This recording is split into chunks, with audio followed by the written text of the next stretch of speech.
आज ऐसे महान पुरुष की जन्म तिथि है जिन्होंने हमें हमसे मिलवाया, उन सभी धारणाओं को गलत साबित किया जो धार्मिक अर्थशास्त्रियों ने हमारे लिए लिखी थी। बाबा साहब ने हमें बताया कि हम वो नहीं हैं जो हमें बनाया गया है, सदियों से जो दिखाया गया है, जो हमारे लिए लिखा गया है। 14 अप्रैल 1891 को मध्य प्रदेश के मऊ में बाबा साहब का जन्म हुआ। उनका परिवार कबीर पंथ को मानने वाला मराठी मूल का था। वे हिंदू महार जाति से संबंध रखते थे जो तब अछूत कही जाती थी। इसी कारण उन्हें सामाजिक और आर्थिक रूप से गहरा भेदभाव सहन करना पड़ता था। उन्होंने प्राथमिक शिक्षा सतारा नगर में रजवाड़ा चौक पर स्थित गवर्नमेंट हाई स्कूल में 7 नवंबर 1900 को अंग्रेजी की पहली कक्षा में प्रवेश किया। जब वे अंग्रेजी चौथी कक्षा की परीक्षा में उत्तीर्ण हुए तब यह किसी सपने से कम नहीं था, क्योंकि यह अछूत के लिए सामान्य बात नहीं थी। इसलिए इस सफलता को अछूतों के बीच में सार्वजनिक समारोह के रूप में मनाया गया।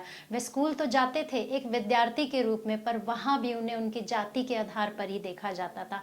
मटके से पानी पीने का भी अधिकार नहीं था। दलित बच्चों को क्लास के बाहर बिठाया जाता था। दलित बच्चों को शिक्षा से वंचित करने का प्रयास शुरू से किया जाता था। आखिर क्या वजह होगी इन धारणाओं की? वो कौन से धार्मिक अर्थशास्त्री होंगे जिन्होंने ये लिखा था कि शिक्षा या ज्ञान सिर्फ उन्हीं का अधिकार है जिनका जन्म भगवान के मुख से हुआ? आखिर क्यों समाज के एक बड़ी संख्या वाले वर्ग को शिक्षा से दूर रखा जाता था सिर्फ उनकी जाति के आधार पर? ये कौन सा डर था धार्मिक अर्थशास्त्रियों का, या कंपटीशन खत्म करने की प्रणाली थी? कहीं ना कहीं प्राथमिक जीवन में ही बाबा साहब को लगने लगा था कि ये लड़ाई इतनी आसान नहीं है। बचपन में ही ये चीज़ें उन्हें समझ आने लगी थी कि उनका एक जाति में जन्म लेना और उस जाति का अछूत होना, कहीं ना कहीं जन्म से ही आपका भाग्य लिख दिया जाता है। इस धारणा को खत्म करने के लिए कि हमारा भाग्य वह नहीं है जो धार्मिक अर्थशास्त्रियों ने हमारे लिए लिखा है, हमें अपना भाग्य खुद लिखना है, हर पल लिखना है और हर रोज लिखना है। धार्मिक अर्थशास्त्रियों की बेड़ियों को तोड़ते हुए बाबा साहब ने शिक्षा से ही अपने भाग्य का निर्माण किया। 1912 में उन्होंने मुंबई यूनिवर्सिटी से अर्थशास्त्र और राजनीतिक विज्ञान में बीए की डिग्री की। बाबा साहब ने इकोनॉमिक्स में कोलंबिया यूनिवर्सिटी और लंदन स्कूल ऑफ इकोनॉमिक्स में 2 पीएचडी की डिग्री प्राप्त की। कोलंबिया यूनिवर्सिटी से ही लॉ में एलएलडी में भी पीएचडी की और चौथी पीएचडी डीलिट में उस्मानिया यूनिवर्सिटी से उन्हें सम्मानित किया गया।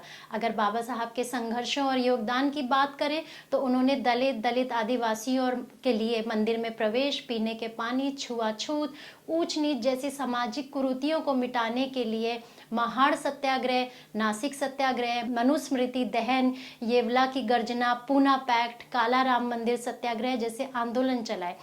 बाबा साहब ने शोषित और अशिक्षित लोगों को मानसिक गुलामी से जगाने के लिए मूक नायक, बहिष्कृत भारत, समता, जनता और प्रबुद्ध भारत नामक जैसी 5 साप्ताहिक पत्रिकाओं का संपादन किया। उन्होंने समता, समानता, बंधुता, मानवता आधारित भारतीय संविधान को 2 वर्ष 11 महीने और 17 दिनों के कठिन परिश्रम के बाद तैयार करके 26 नवंबर 1949 को देश को समर्पित किया। बाबा साहब को भारत के संविधान के पिता के रूप में मान्यता प्राप्त है।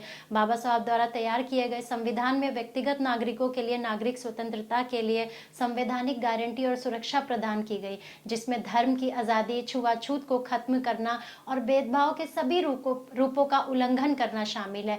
महिलाओं के लिए व्यापक अधिकार और सामाजिक अधिकारों की समानता, अनुसूचित जाति और अनुसूचित जनजातियों और अन्य पिछड़ा वर्ग की सामाजिक और आर्थिक असमानताओं को खत्म करने के लिए स्कूल और कॉलेज में नौकरियों में आरक्षण की व्यवस्था को शुरू करने के लिए असेंबली का समर्थन जीता।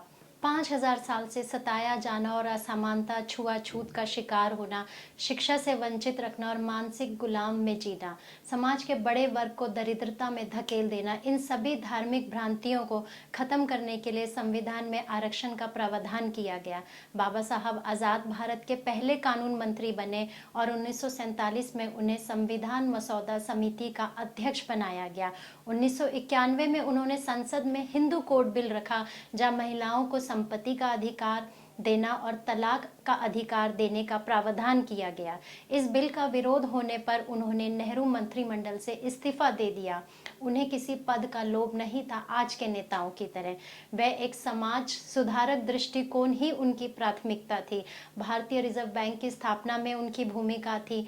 वही रिजर्व बैंक जो देश के बैंकिंग स्ट्रक्चर को मैनेज भी करता है और निगरानी भी रखता है। मजदूरों के काम करने के समय को 14 घंटे से कम कर मजदूरों को 8 घंटे की मजदूरी का अधिकार दिलाया। बाबा साहब ज्ञान का वो सागर थे जिन्होंने राजनीतिक, अर्थशास्त्र, मानव विज्ञान, धर्म, समाजशास्त्र और कानून को लेकर कई किताबें लिखी। उन्होंने धर्मशास्त्र की किताबों पर भी सवाल किए। वही धर्म शास्त्र जहाँ लिखा गया है कि दलित समाज में पैदा होने वाला हर व्यक्ति अछूत है। उन्होंने दलित समाज से कहा शिक्षित बनो, संगठित रहो। 1956 में उन्होंने हिंदू धर्म का त्याग कर बौद्ध धर्म को अपनाया और उन्होंने कहा कि यह परिवर्तन मैं किसी भौतिक लाभ के लिए नहीं कर रहा हूँ। मैं अगर अछूत बना भी रहूँ तो ऐसी कोई उपलब्धि नहीं है जो मैं प्राप्त नहीं कर सकता। मैं केवल आध्यात्मिक नजरिए के कारण धर्म परिवर्तन कर रहा हूँ। बचपन से ही जिस जाति विशेष की वजह से उन्हें घृणा की दृष्टि से देखा जाता था, यही वजह होगी कि उन्होंने कहा मैं हिंदू पैदा जरूर हुआ हूँ पर मैं हिंदू मरूंगा नहीं। वे कहते थे पैसा और यश कमाना ही मनुष्य का अंतिम लक्ष्य नहीं होना चाहिए, जीवन लंबा नहीं महान होना चाहिए। बाबा साहब पूंजीवाद और जातिवाद के खिलाफ थे, वही पूंजीवाद जिसकी गिरफ्त में आज पूरा देश है। आज पूरे देश में सरकारी संस्थाओं को कुछ पूंजीवादी लोगों के हवाले कर दिया जाता है। वही पूंजीवाद जिससे जातिवाद भी जुड़ा हुआ है, कहीं ना कहीं आरक्षण को खत्म करने की प्रणाली है। बाबा साहब कहते थे कि मनुवाद को जड़ से खत्म करना ही मेरे जीवन का प्रथम लक्ष्य है। आज उसी मनुवाद की गिरफ्त में पूरा देश है। हमारे बहुजन समाज को फिर से धार्मिक अर्थशास्त्रों में उलझाया जा रहा है। बाबा साहब के ही विचार थे, जो धर्म जन्म से ही एक को श्रेष्ठ और दूसरे को नीच बनाए रखे वह धर्म नहीं, मानसिक गुलाम बनाए रखने का षड्यंत्र है। आज फिर उस षड्यंत्र को रचा जा रहा है। भगवाकरण के वायरस को हमारे बच्चों के दिमाग में इंजेक्ट किया जा रहा है ताकि फिर से मानसिक गुलामी को बरकरार रखा जा सके। बाबा साहब का ही विचार था, मैं गौरी, गणपति और हिंदू देवी देवताओं में आस्था नहीं रखूंगा और ना ही मैं उनकी पूजा करूंगा। कहीं ना कहीं बाबा साहब चाहते थे कि हमें धर्म से मुक्त हो जाना चाहिए जिस धर्म ने हमें अछूत बनाया। वह बाबा साहब के ही विचार थे कि यदि मुझे लगा कि संविधान का दुरुपयोग किया जा रहा है तो मैं इसे सबसे पहले जलाऊंगा। आज की राजनीति कहें या मनुवादी ताकतों की राजनीति में संविधान को खत्म करने की कोशिश की जा रही है ताकि मनुस्मृति को फिर से लाया जा सके। वही मनुस्मृति जिसने हमें 5000 सालों तक गुलाम बनाए रखा।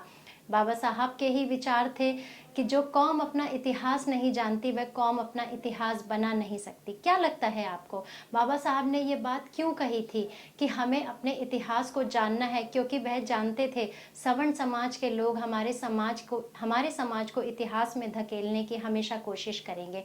वे कभी नहीं चाहेंगे कि हमारे समाज की आर्थिक और सामाजिक स्थिति उनसे बेहतर हो। आज आरक्षण को खत्म करके हमारे बच्चों का भगवाकरण करके हमें उसी धर्म में उलझाया जा रहा है जिस धर्म ने हमें गुलाम बनाकर रखा। अगर हम बाबा साहब के विचारों या उनके संघर्षों और उनके योगदान या उनकी उपलब्धियों की बात करें, चाहे आज आज़ाद भारत के लिए हो या बहुजन समाज के लिए या महिलाओं के लिए या मजदूरों के अधिकारों के लिए, जो भी उनके योगदान रहा है उसके लिए एक दिन काफ़ी नहीं है, सदियां भी कम पड़ जाएंगी। नेशनल दस्तक के सभी दर्शकों को अंबेडकर जयंती की बहुत बहुत शुभकामनाएं। जय भीम। नेशनल दस्तक की आपसे गुजारिश है कि अगर इसको बचाना चाहते हैं तो नेशनल दस्तक को सब्सक्राइब करने के लिए रेड कलर के सब्सक्राइब बटन को दबाएं, फिर बेल आइकन की घंटी दबाएं। नेशनल दस्तक को बचाने के लिए बहुत जरूरी है कि हर खबर को शेयर करें, लाइक करें, कमेंट जरूर करें।